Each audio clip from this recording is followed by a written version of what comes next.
서울 사랑제일교회 관련 코로나19 확진자 오늘 낮 12시 기준으로 732명입니다. 소위 N차 전파가 지속적으로 일어나고 있는 건데요. 방역당국이 이 교회 교인 명단을 확보하기 위해서 어제부터 현장 조사에 나섰지만 대치하다가 빈손으로 돌아서고 있습니다.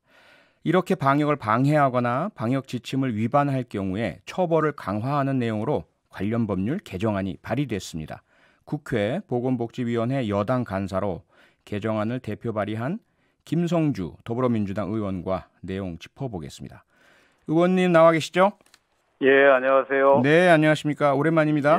예, 전창원 네. 의원님. 네. 오랜만입니다. 반갑습니다. 예, 의원님도 소식 들으셨겠지만 사랑제일교회 교인 명단 방역당국이 확보하려고 노력을 많이 했는데 잘 안 되고 있지 않습니까? 이 상황 어떻게 보고 계십니까? 참 기가 막힌 일입니다. 네. 대구 신천지 교회 사태 때도 이렇지는 않았습니다. 네. 이번에 이제 교회 측이 당국에 900명의 이름이 담긴 명단을 제출했다고 하는데요. 예. 질본에 따르면 상당 부분이 부정확하거나 누락된 것으로 확인됐다고 합니다. 네네. 추가 명단 확보를 위해서 정부 합동조사단이 조사를 진행하고 있으나 전혀 협조가 안 된다고 합니다. 교회 측은 오히려 이미 명단을 제출했다고 하면서 네. 서울시장 권한 대행을 고소하겠다고 오히려 으름장을 놓고 있다고 합니다. 예, 그러면 정말, 네네. 예. 의원님이 이번에 대표 발의한 법률 개정안 이렇게 고의적, 악의적 방역 방해 행위에 대해서 이게 제재 새로 할 수 있고 또 처벌이 강화되고 이런 겁니까? 그렇습니다. 네. 그러니까 현행 감염법 예방법도 네. 역학조사를 거부하거나 방해할 경우를 금지하고 처벌 규정을 마련하고 있지만 네, 그렇죠. 이번 사태에서 보듯이 고의적이고 악의적인 위법 행위에 대해서는 네. 보다 더 처벌 수위를 높이고 아예 손해배상 근거를 청구 근거를 마련하고자 한 것입니다. 예. 손해배상 청구 근거 말씀을 주셨는데요. 지난번 신천지 사태라든지 과거 유사 경우에는 일단 정부에서 모든 비용을 다 부담해서 조치를 취하고 나중에 구상권을 행사하는 방식이었지 않습니까? 그렇습니다. 예. 그러면 지금 의원님 개정안은 이걸 좀 더 법에 명시해서 손해배상 청구 소송의 근거 규정을 만들자 이렇게 이해해도 되겠습니까? 그렇습니다. 네. 이번 개정안에는 방역 거부나 방해 등으로 인해서 예. 치료비 등 비용이 발생한 경우 네. 정부와 지자체가 손해배상을 청구할 수 있도록 네네. 법에다가 명시하는 그런 내용을 포함하고 있습니다. 네. 그런데 우리가 그동안 많은 얘기를 해봤지만 외국에는 징벌적 손해배상 제도다 해서 그렇습니다. 이렇게 악의적인 행위에 대해서는 상당히 엄청난 액수의 손해배상이 가능하도록 하는데 우리는 그런 제도가 없지 않습니까? 예, 그것도 다른 의원이 네. 좀 발의를 준비하고 있다고 들었는데요. 네. 일단 이 손해배상은 감염 피해자에 대해서 지원된 치료비를 청구할 수 있겠고요. 치료비요. 또 네. 감염병 확산을 막기 위해서 정부나 지자체가 지출한 비용도 청구 대상이 될 것입니다. 행정비용이요. 예. 네. 참고로 네. 최근 코로나19의 검사 치료를 위해서 1인당 평균 한 460만 원 정도의 재정이 들어간다고 하고요. 환자 1인당이요? 1인당. 네. 중증 환자의 경우에는 약 5천만 원에서 7천만 원까지 네. 치료비가 들어간다고 합니다. 이런 부분들을 청구할 수 있는 근거를 만들겠다는 것입니다. 예. 그렇게 하면 지난번 신천지 때는 1,000억 원 가량의 구상권이 청구됐었는데 네. 그 액수가 의원님 개정안에 따라서 늘 그런 식의 계산이 바로바로 나올 수가 있게 되겠네요. 그렇겠습니다. 네. 그리고 형을 가중하는 가중처벌 조항도 마련한다고 들었는데 그건 어떤 내용입니까? 예, 이제 만약에 역학조사를 거부 방해한 경우에 네. 현행 법에는 징역 2년, 네. 2천만 원 벌금으로 되어 있는데요. 네. 징역을 3년으로 네. 벌금을 3천만 원으로 올리는 것입니다. 예. 또 치료와 격리를 거부한 경우 또는 이제 무단 이탈한 경우에는 네. 현재는 이제 1년 이하 1,000만 원 이하로 되어 있는데 이거를 1년 6개월 이하 그다음에 1,500만 원 이하로 올렸습니다. 네네. 이번에 파주에서도 있었고 병원에서 입원하다가 또 야간에 탈주한 감염 확진자도 있었고요. 이런 데 다 적용이 되겠네요. 그렇습니다. 예. 네. 그리고 사랑제일교회 신도들이 병원을 빠져나가고 도망가고 또 검사 받지 않으려고 숨는 이런 행동들을 보면서 많은 분들이 제기하는 게 개별적인 행동 같지가 않다.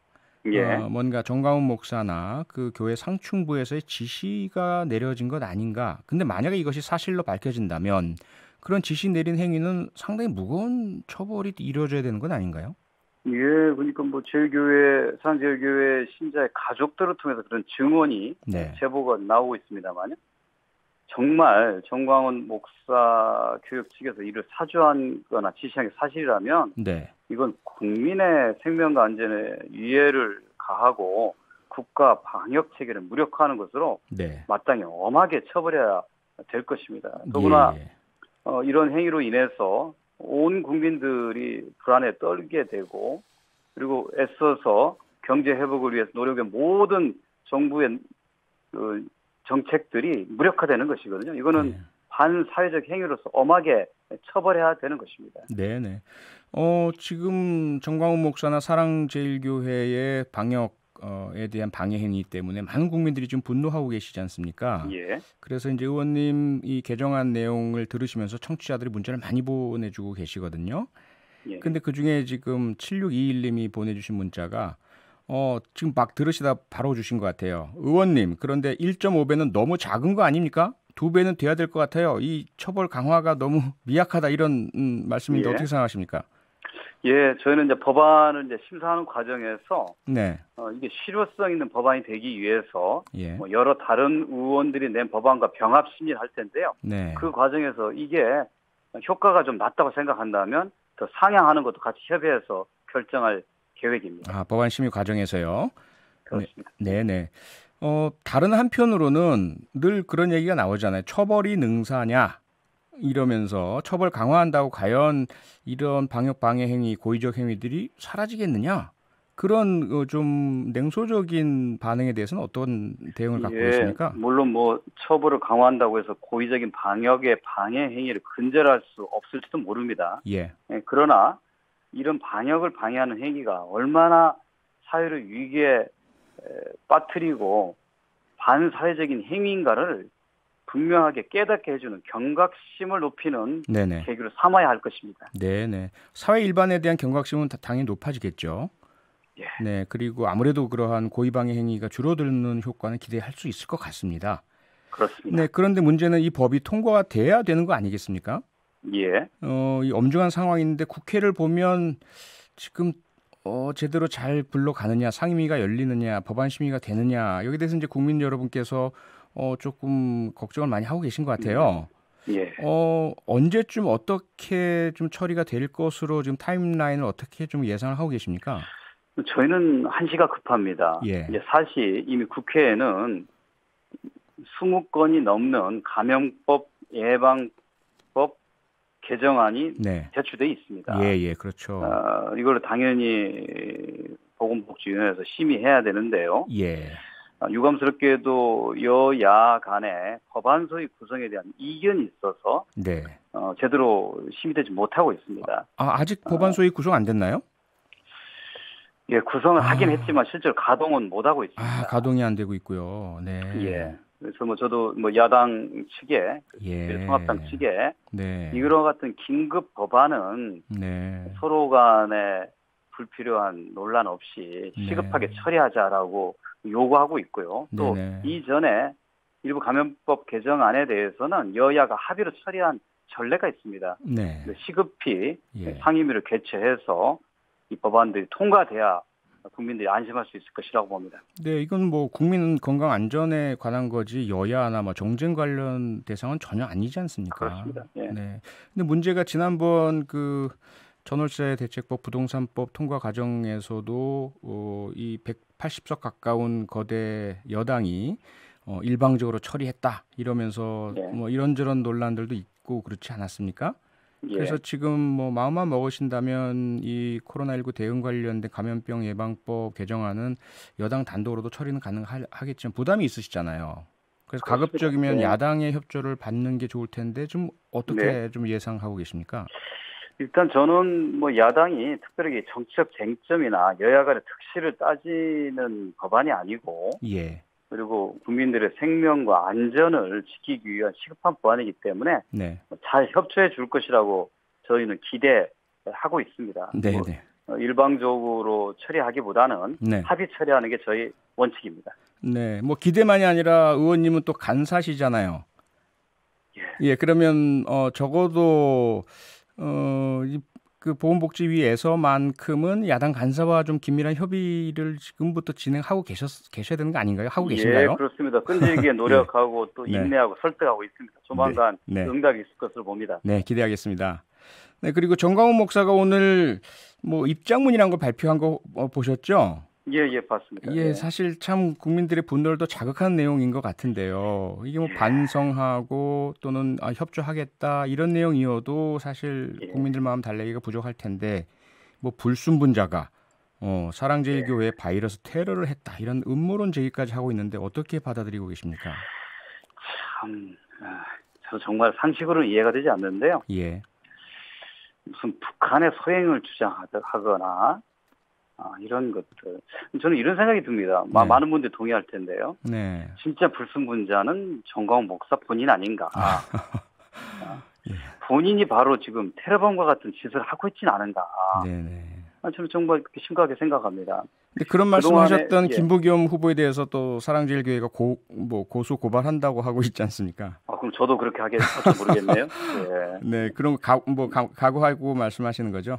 네. 네네. 예. 예, 지금 뭐 이러한 음모론을 포함해서 가짜 뉴스가 무척 심각한 상황이지 않습니까? 예. 뭐 사랑제일교회 신도는 보건소 가면 무조건 감염 여부와 상관없이 양성으로 나온다.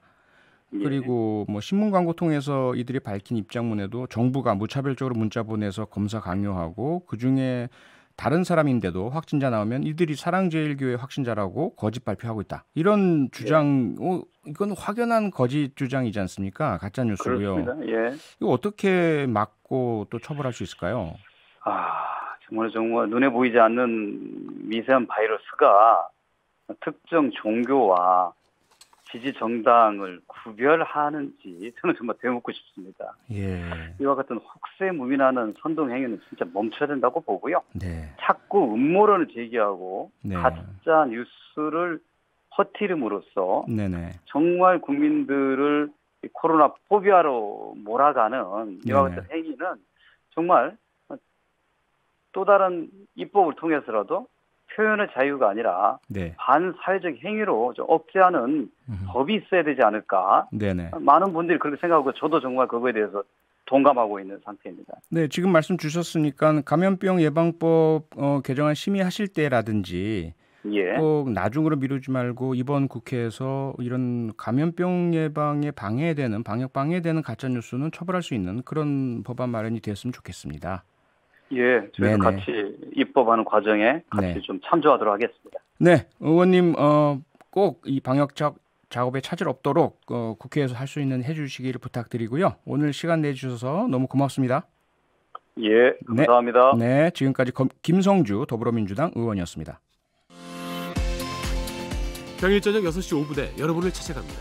MBC 라디오 표창원의 뉴스 하이킥.